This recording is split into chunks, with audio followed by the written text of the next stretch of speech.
વિશ્વ શાંતિ અર્થે ઉચેડિયાથી નીકળેલો મહાકાળી રથ જૂના તવરા ગામે પહોંચ્યો.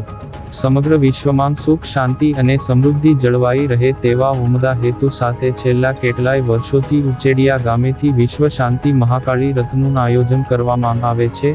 આ વર્ષે પણ પરંપરાગત રીતે શુક્લતીર્થ દયાદરા પગપાળા સંઘના નેજા હેઠળ નીકળેલો આ રથ ઝઘડિયા તાલુકાના ઉચેડિયા ગામેથી પ્રસ્થાન કરી આજે જૂના તવરા ગામે આવી પહોંચ્યો હતો. માતાજીનો રથ ગામમાં પ્રવેશતા જ જૂના તવરાના ગ્રામજનોમાં અનેરો ઉત્સાહ જોવા મળ્યો હતો.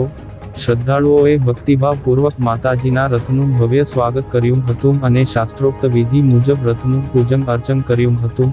આ ધાર્મિક પ્રસંગે ભાવિકો દ્વારા સામૂહિક દત્ત બાવનીના પાઠ પણ કરવામાં આવ્યા હતા, જેનાથી સમગ્ર વાતાવરણ ભક્તિમય બની ગયું હતું. ગામના ઉત્સાહી યુવાનો અને વડીલોએ રથ સાથે ચાલીને આવતા પદયાત્રીઓનું પણ ઉષ્માભર્યું સ્વાગત કર્યું હતું. સેવાભાવી ગ્રામજનો દ્વારા તમામ સેવકો માટે વિશ્રામ અને સેવા શુશ્રૂષાની સુંદર વ્યવસ્થા કરવામાં આવી હતી. વર્ષોથી ચાલતી આ પરંપરામાં દર વર્ષે મોટી સંખ્યામાં માઈ ભક્તો જોડાઈને વિશ્વ કલ્યાણની પ્રાર્થના કરે છે.